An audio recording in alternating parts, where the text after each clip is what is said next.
Welcome to Leading Vision Podcast. I'm your favorite host, Emmanuel Ame, also known as Leader. I'm bringing it to you back to back as we always do it on this channel, pointing to you diverse influencers from different walks of life. We're not doing less justice as we have one of the key figures in this city, one of the few people that we have come to be able to do what we do because we know that men like them will speak up and then things will fall in place. I've been privileged to know him for a few years now, and then I followed the trend of when they say one of the controversial people in this city, his name is hardly to come out.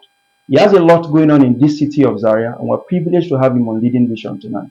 I'm talking about no other person but Honorable SULEIMAN Ibrahim DABO. Am I correct, sir? Is that Ibrahim? You're right. That's my name. He's also a titled man. He's the Wakilin Bernin Zelzel. You're welcome on the show, sir. My pleasure. Sir, you are just one fine man with a lot of things that we don't want to know where to drag it from. What would we say? Who is Honorable Suleiman? Let me just say as quick as possible, just brief about myself. As you rightly mentioned, I'm Honorable Suleiman Ibrahim Dabo, Wakil in Birnin Zazzau, which is a traditional title that I hold in the Zazzau Emirates, which I inherited my father. I studied from primary school in DABO school here Zaria. Then I proceeded to Federal Government College Sokoto, where I had my secondary school education. Thereafter, I went to Bayero University Kano. I studied my first degree in political science. Then after graduation, I began my work in as a career university administrator in the famous Ahmadu Bello University. Not really from Ahmadu Bello University because I began in Zaria Industries Limited, but it was just a short stint there. I was just there for barely a year. Then I got employment in Ahmadu Bello University. I moved there. While in the service of Ahmadu Bello University Zaria, immediately I got in there. I did a master's degree in ABU in public administration. Thereafter, I went abroad. I went to University of Wrocław in Poland and University of Leipzig, Germany, and I did. I graduated with 2 master's degrees in global studies and diploma supplement in strategic studies. And when I came back, also I continued with my work in Ahmadu Bello University Zaria, and I also had to join another master's degree in peace and conflict management. And after putting a service of like 14 to 15 years in Ahmadu Bello University, because I began my career as an admin assistant and I was rising through the ranks. I rose through the ranks and became principal assistant registrar. That was the point I retired, because from admin assistant to admin officer to assistant registrar, senior assistant registrar to principal assistant registrar. Okay. I was due for promotion to deputy registrar, then I left. That is the pinnacle of administration in career university administration, deputy registrar, because registrar is by appointment. So I left and I ventured into politics. And I first contested for the chairmanship of Zaria local government, and I lost at the primaries. And I was the person that who won the election is also a brother, a cousin of mine, Engineer Ali Idris Ibrahim. And I was in the forefront of his political campaign after I lost for him. I was because then we were all in APC. And so you started from APC? Yes, yes. Then after the local government election, then came the national election, where I contested for the position of member State House of Assembly to represent the Zaria City constituency, and I won the election.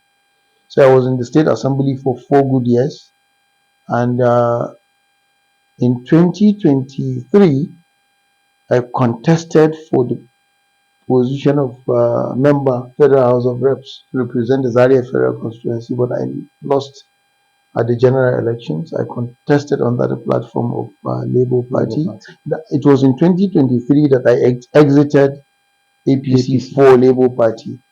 So subsequently, also in the last local government election, I contested again, but the election could not hold because of people like me, because of the strong opposition we put on ground.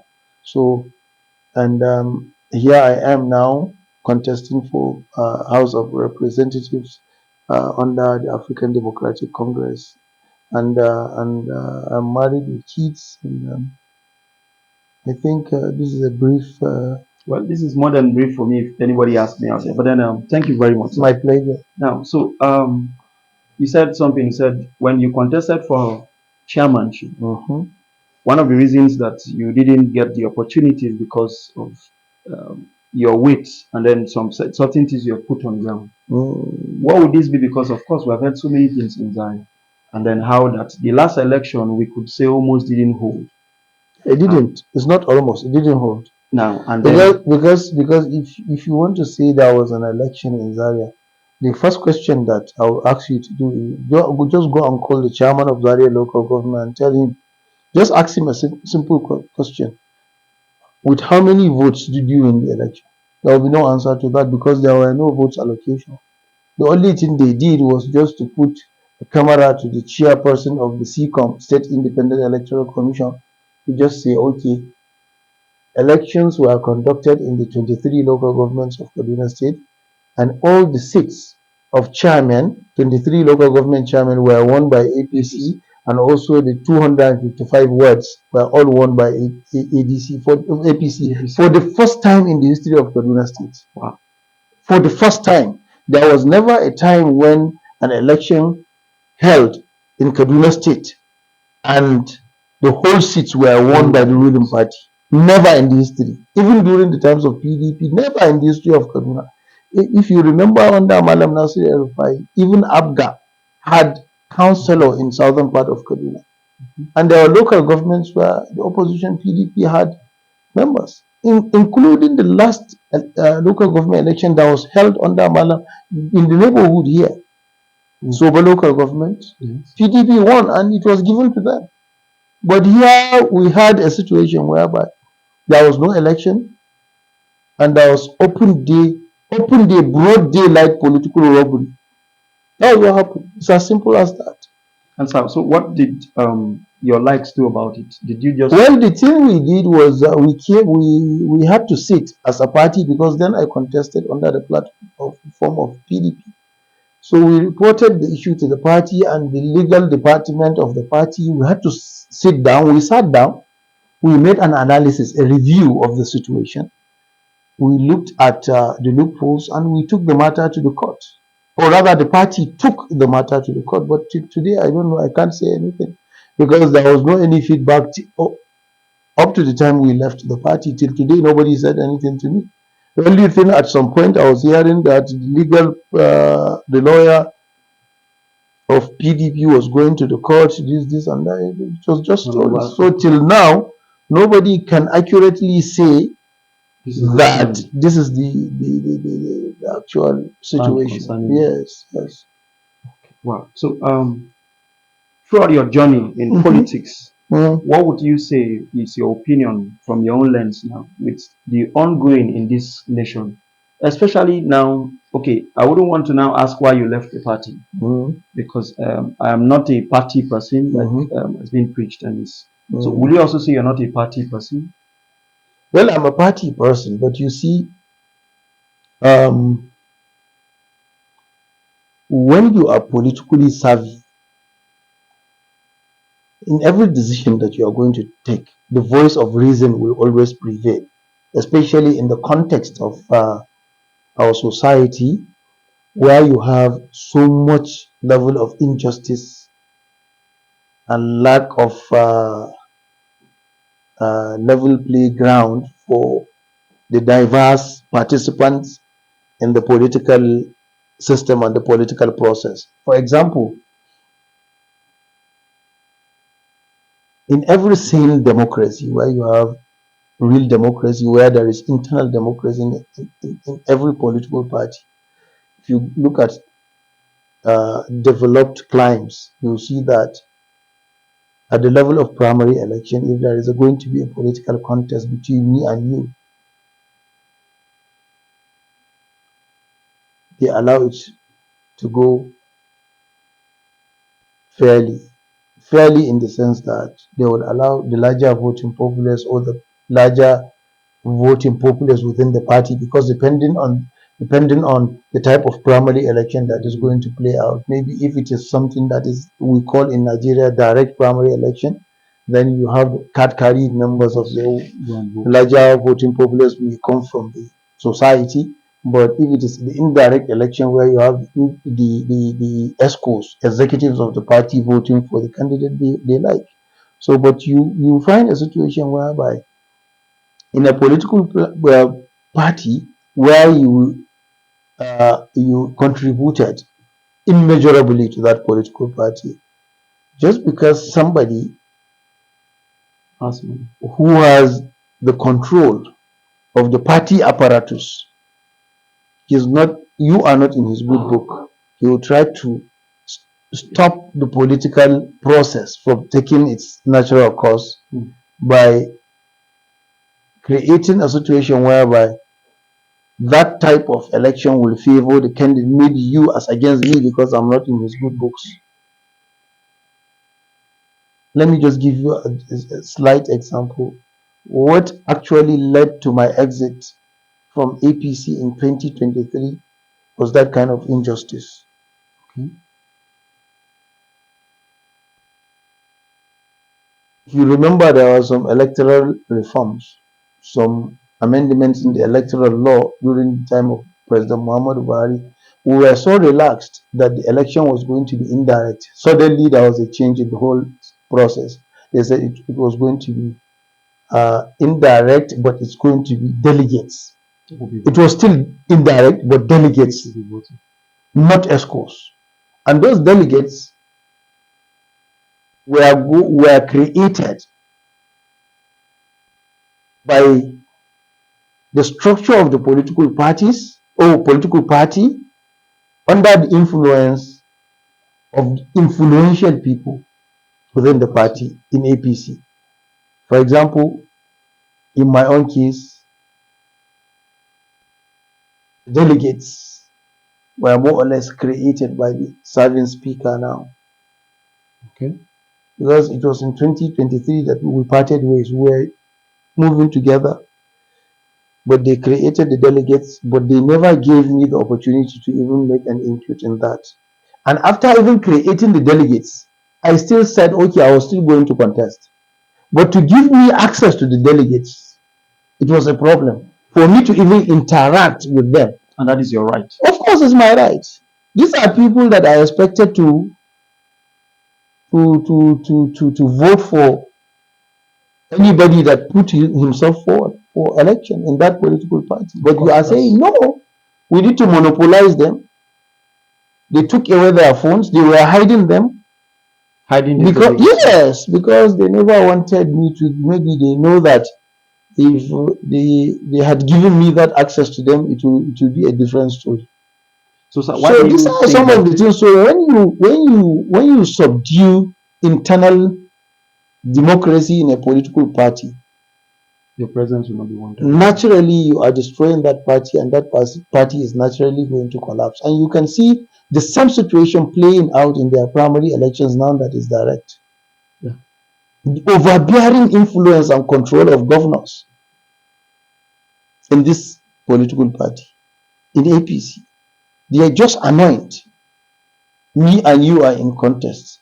It's a direct primary election. When they go, while people are on the queue, they will just go to another place and they will announce the result and say the most unpopular candidate has won, or the anointed candidate of the governor or of the president or any other big wig has emerged victorious. So this is the situation. So I think basically, then how much different is that in what's happening in ADC today, the party you're running? Well, if you look at what happened in Kebbi State today, yesterday they had their, was it yesterday or the day before, they had their primary election. You could see leadership there. It's so glaring. It's even visible to the blind because what the leadership there in Kebbi State did, what they did is so amazing because they brought all the contestants. Because from the legal instrument today, the electoral law in Nigeria today, you have two ways of fielding a candidate, either by consensus or direct primary election. So they adopted the consensus option. So So that's because it meaning, worked for them. sorry, That's because it worked for them. it's because there is a leadership. Let me tell you something. I think Kwame Nkrumah, or one of the leaders, I think Kwame Nkrumah said,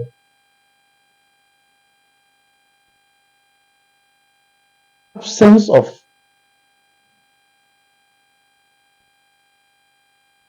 absence of peace, presence of peace.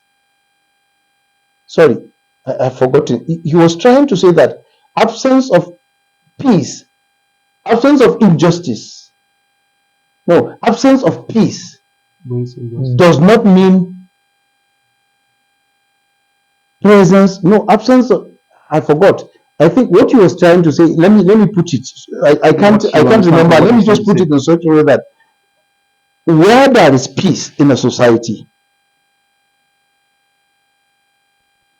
it means there is justice. Yes, sir.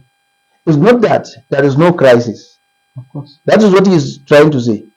But there is justice. That is what brings peace. So simply what you are seeing is in Kebbi and the likes of Kebbi State is because of leadership. The crisis you are seeing, a good leader, a responsible leader, a progressive minded leader will never allow these kind of things to happen. Because what is happening in APC today is like you can simply say is the political burial of APC already. Because this crisis that you are seeing brewing will affect whether you like it or not. Even people within APC they know it's going to seriously affect them in the general election come 2027. Why? Because the aggrieved members. Not even the masses. No. The aggrieved, there will be serious anti-party in APC. Let me give you an example with myself. In 2023, even if you are going to do an analysis, go and do an opinion poll in my constituency. I beg to be contradicted that as at 2023, I was one of the most popular candidates in APC. As a serving member, I was one of the most loved members in Kaduna State. And I think if the political calculation is good, and if there are politicians, there are not politicians, if there are responsible leaders who are committed to the well-being, who are ready to accept the whims and caprices of the people, there will be no reason to sacrifice me. Because for a political party to have an asset, a political asset, then like me, serving member, a political asset like me, facing general election and sacrificing me for someone, it's risky for the party because each and every political party, if you have a political party and you have candidates putting themselves forward for elections, the first thing you should do is do a SWOT analysis for each one. When you have a candidate that is very popular, 70% of the election is done. The project is done. Is done. You just do 30% because once you have a popular candidate, you are done with election. So if it's not about party, what's your lens? Why do you think they sacrifice you then? Is it because you're not in good faith with the speaker?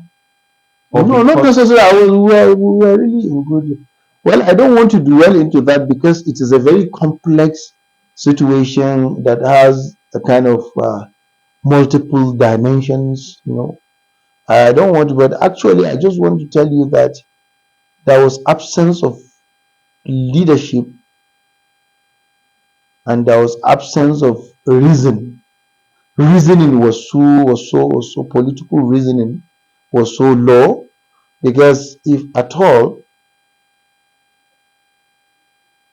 they were very strategic, I think that was a very costly decision, and I think they've paid the price, because my exit from the party, joining the Labour Party, contesting against the speaker, because don't remember, before the election in 2023, as a serving member then of State Assembly, Speaker was serving in the National Assembly. So when I exited, I was contesting against him. Previously, I was in the State Assembly, he was in the National Assembly. But now that we parted ways, then I decided to contest against him under the Labour Party. And for the first time in his history, he has never lost election, but he lost. The only thing is that it's a different story, winning election and finding your way back. Because when you said he lost, and I'm wondering how he still was able to emerge. Well, I have the evidence. When I say he lost, I have the evidence. The figures are there.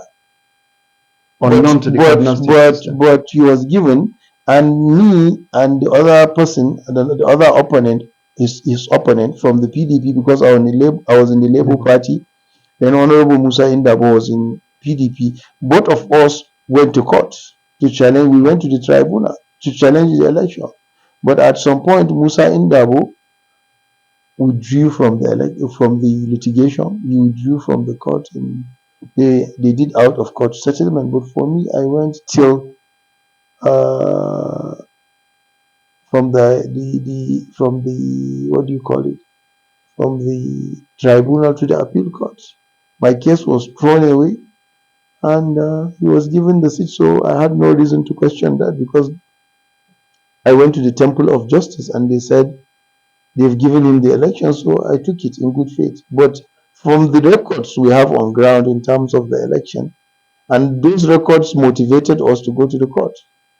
But since the Temple of Justice gave a verdict that that election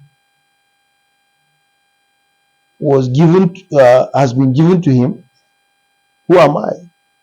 What can I do now? Because that is. So what will you say is your relationship with him? Well, it's okay. The only funny thing is, if I tell you, you'll be surprised. Since we parted ways, we've never met eye to eye. With the speaker anyway? Yes, for close to 4 years now. We've never met. I have not been going to him because we are not in the same political party. We have no political leaning. We are not doing any business together. But if I see him today, I will greet him. I will even bend to greet him, because he's an elderly person. He's a prince in the Emirate. I'm a prince.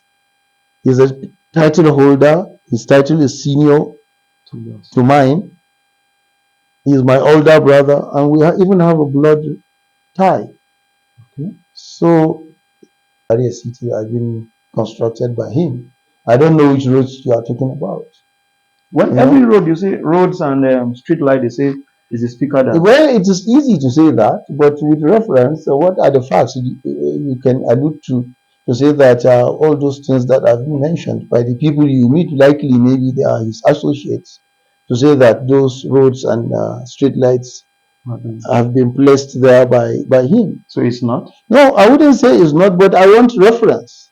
You have to give me reference, where in Zaria City precisely. You can give me a road, you can give me an example.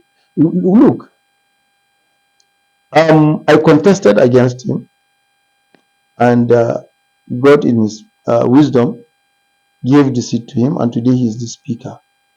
And I'm happy that there is a speaker, number 4 citizen from my state, not only from my state, from my local government, not only from my local government, from my ward, not only from my ward, but a brother. But now, let's put it this way, my brother. Leadership, we are no longer talking about politics now. We are talking about leadership, governance. Yeah. We are talking about governance now. Now, what are the legacies, substantial legacies of physical achievement that are going to be attributed to him in the next 50 years? I'm not talking about 100 years.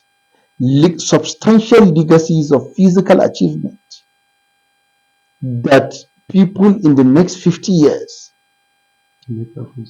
will be proud of and make reference of. What are they in Zaria? Let me just give you examples of some of the projects he had executed. You made mention of the Agoro Bridge and the Kofandoka Bridge. You didn't mention, but I will mention that to you. If you know the history of those two bridges, they were initiated and constructed by the former government of Kaduna State, government of Malam Nasir El-Rufai. And I will just give you an assignment. If you have the photos, even without the photos, just go and look at the structure that the government of Bosani and Mr. Speaker met, where Malam Nasir, the level at which Malam Nasir El-Rufai left the project, and compare it with the shabby job that has been executed so far. Just compare the quality with your naked eyes. You are not an engineer, just as an ordinary observer. Compare the quality of the work being done. If you look at the Agoro Bridge now, the sand feeling of the bridge has been washed off completely. That's actually. Go and check it. If you are coming in from Zaria City, coming out of coming that to PZ, look at the bridge. It has been washed off. And let me tell you something. I'm not an engineer, but from the physical things that I'm seeing there, it is going to be very, very risky for the residents around that area, especially the Tudunwada market, because we are moving into the rainy season gradually and gradually. By the time we enter maybe mid-season, it's going to be a different story. Now, aside from that, there was a time I granted an interview in Red Nagarta Radio. I made mention of some of the structures that are being put in place by the speaker. This constituency project, like that is what is being called Education City, where we have a lot of structures, a lot of constructions going on. And I said,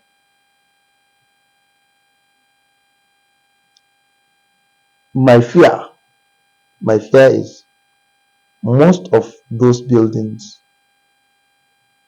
are going to be maybe hideout for animals at the end of the day. And one of his errands or assistants went to the media saying that, why should I say that? I'm not being fair to speaker. It's a kind of envy, and he said all sort of words, But let me tell you why I said that. In every government that you find yourself, you try to analyze the kind of government you belong. What are the policy directions of that government? This is a government that is running three budgets, three budgets concurrently, 2023, 2024, 2025. We've never had that in the history of Nigeria. All the budgets are on paper. Now, if you have an opportunity, it's not about bringing plenty of projects in your constituency. It's the ability and the capacity to sit and plan. Instead of bringing 10, 15 projects, narrow the projects to 2, 3, execute them. Solid projects, legacy projects that will be remembered for in the next 50 years. Now, the first question you ask about Education City is, when are they going to finish? How are they going to recruit human power? Because if you look at the complaint this government is making, trivial and flimsy excuses being given that there is paucity of funds. Now, the management staff, when are they going to be hired? And then you come to the issue of admission of students. Will this happen within a period of 4 years? No. No, within the period of 5 years, projectively, not likely.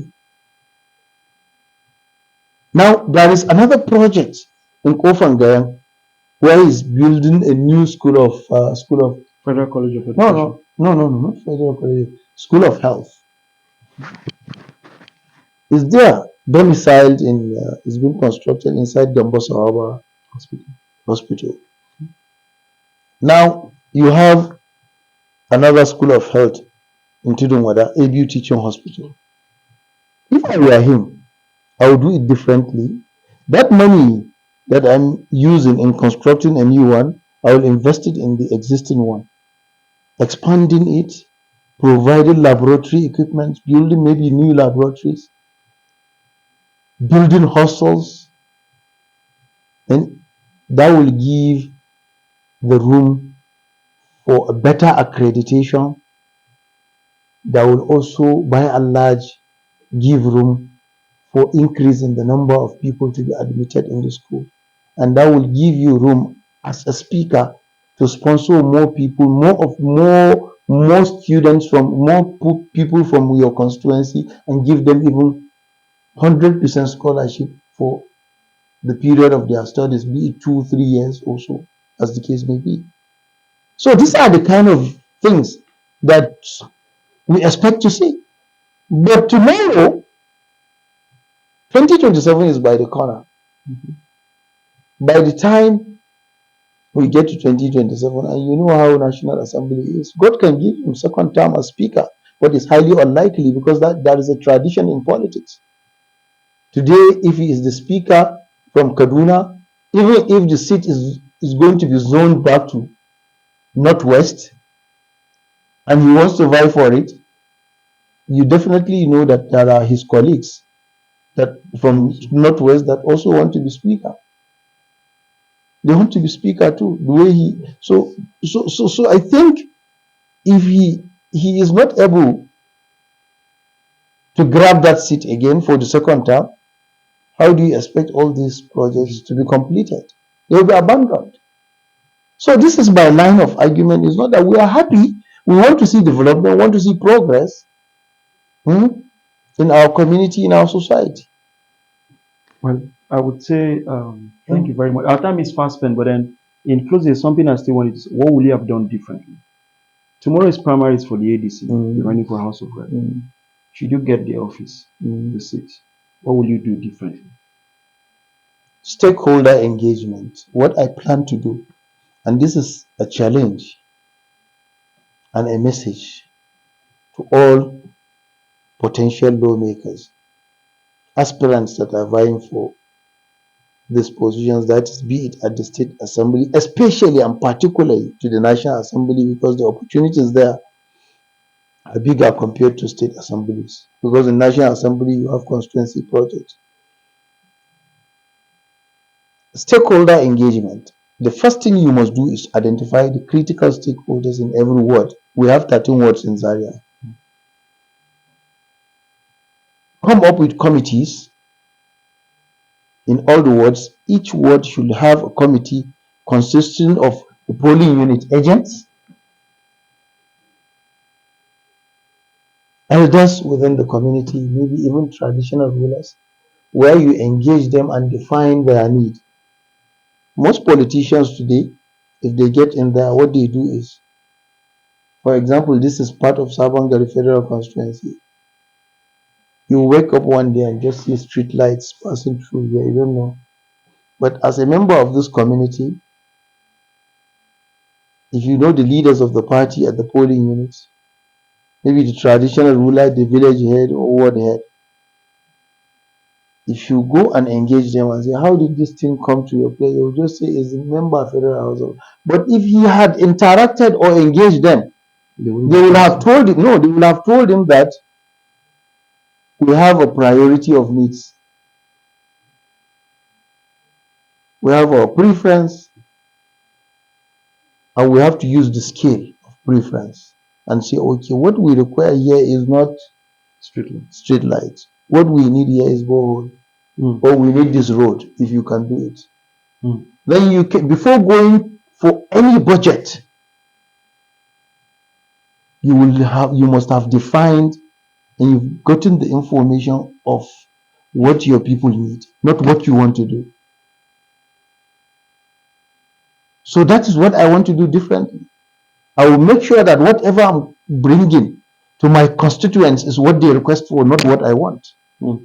I will not just go and put transformers, even though I know, okay, there is a need of transformer, I need to request, because even going for the budget, for example, if you are having that kind of interaction, engagement with your people, you say, okay, this year I have the capacity to put 3 billion in the budget. Now I have 13 words. Okay, word A, B, C, and D, I'm going to take you in this first year budget. Let us spread this 3 billion into these 4 words. In word A, we are going to do this. Do you agree with me? This is what you want? Okay, we are allocating 600 million to you. Word B, you are taking the remaining words you wait for the next year budget. Before you know it, people will know that nobody will come and complain, because you are giving them what you want, not what. So I guess for me, we are being perceived that politics is a dirty game. You're a politician. Yes, Is politics really dirty? it is. So why choose to play dirty? Why choose to be in the game? Well, it is more of like an idiomatic expression, I get them. because in fact you have to get your hands dirty and get involved in order to correct the system. What I mean by that is that is why all the time I call on the youth to come and participate in politics. But a lot of the youth are lazy,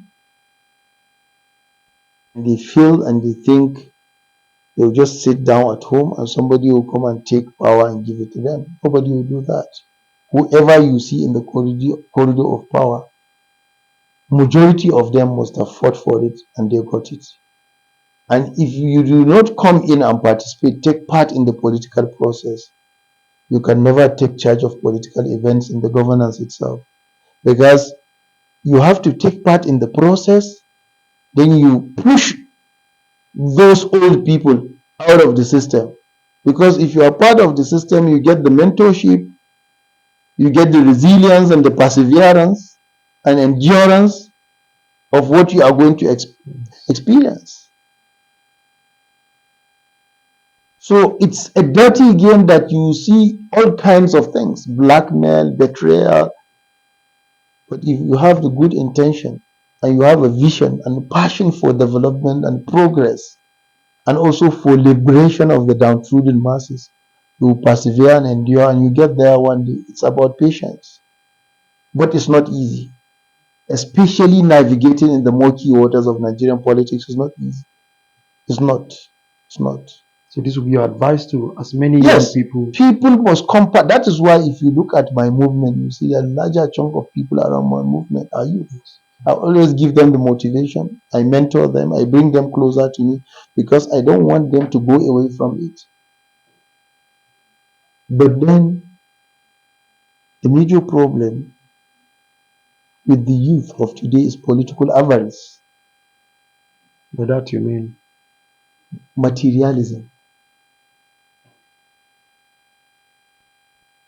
You must be dematerialistic to be able to make meaningful contribution in politics. Because once you can compromise your principle for material things, that is why I'm standing today as a very strong force opposition in Zaria, because the ruling party has extended so many things to me, including federal appointments I rejected.